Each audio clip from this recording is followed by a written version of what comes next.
Big boss season 8లో ఎట్టకేలకు మోగిన బాజా భజంత్రీలు.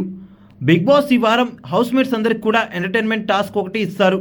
ఇక ఈ టాస్క్లో పెళ్ళి, అది కూడా లాక్డౌన్ పెళ్లి చేద్దామని ప్లాన్ చేసుకుంటారు హౌస్ మేట్స్ అంతా కూడా. ఇక అందులో భాగంగా రోహిణికి గౌతమ్కి ఇచ్చి పెళ్లి చేద్దామని అనుకుంటారు. కాకపోతే గౌతమ్ రోహిణిని కాకుండా యష్మిని చూసి యాక్సెప్ట్ చేస్తాడు. అయితే యష్మి వెడ్డింగ్ ప్లానర్ నిఖిల్ని లవ్ చేస్తూ ఉంటుంది. ఇక్కడ రోహిణిని నబిల్ తీవ్రంగా లవ్ చేస్తూ ఉంటాడు. ఇలా ఎన్ని ట్విస్టులు ఉన్నాయి ఈ స్టోరీలో. అసలు ఏ ట్విస్టు ఎప్పుడు తిరుగుతుందా అని అందరూ కూడా గెస్ చేయలేకపోయారు. వీర ప్రేమికుడు నబిల్ రోహిణి కోసం చివరి నిమిషం వరకు పోరాడతాడు. అశ్వత్థామ గౌతమ్ చేసిన మిస్టేక్ వల్ల రోహిణితో పెళ్ళి అయితే అవుతుంది. ఇక ఆ మిస్టేక్ ఏంటి అంటే, పెళ్లి చూపుల్లో రోహిణి చూడ్డానికి వచ్చి యష్మి పెళ్లి కూతురు అనుకొని భ్రమపడతాడు. ఇక అక్కడ చేసిన తప్పు వల్ల గౌతమ్కి పెళ్లి అనే శిక్ష అయితే పడింది ఫైనల్గా రోహిణితో. మధ్యలో చాలా హింట్స్ వచ్చినా గౌతమ్ మాత్రం వాటిని పట్టించుకోడు. ఇక లాస్ట్ పెళ్లి పీటల పైన తెలుస్తుంది రోహిణి పెళ్లి కూతురని. ఇక జరిగినదంతా గౌతమ్ వాళ్ళందరికీ చెప్తే, గౌతమ్ ఫాదర్ అవినాష్, నేను నీకు ముందే చెప్తున్నా కదరా పెళ్లి చూపుల నుంచి అమ్మాయి అదే అని, కానీ నువ్వే పట్టించుకోలేదు. ఇప్పుడు నీ కర్మ అంటూ మన ఇంటి పేరు అసలుకే మాట తప్పం.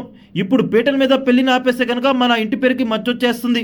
మా పూర్వీకులు ఎంతో గొప్ప ఆస్తిగా వారసత్వంగా నాకు పంచిపెట్టిన ఈ ఇంటి పేరు ఏదైతే ఉందో మాట తప్పం, అది మారిపోతుందంటూ సీరియస్ అయ్యి పెళ్లి చేస్తాడు అవినాష్. ఇక నబీల్ అయితే, తపన పడి ఏం లాభం, అందని జాబిలి జత కోసం కలిసి ఉన్న కొంతకాలం వెనక జన్మల వరమనుకో అంటూ ఫుల్ డిప్రెషన్లోకి వెళ్ళి పాటనైతే వేసుకుంటాడు.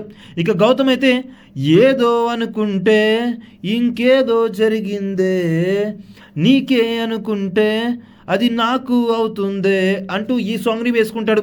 అలా ఫైనల్గా పెళ్ళవడంతో అందరూ కలిసి మురారి సినిమాలోని ఆల్ టైమ్ క్లాసికల్ సాంగ్ అయిన చందామామ చందామామ ఈ పాటనైతే వదిలేస్తారు. ఇక అలా ఫైనల్గా ఈ పెళ్లి ఎపిసోడ్కి తెరపడుతుంది బిగ్ బాస్ హౌస్లో. ఇక ఈ ఎంటర్టైన్మెంట్ టాస్క్ మీకు ఎలా అనిపించిందో కామెంట్ రూపంలో తెలియజేయండి. Please do subscribe to our channel.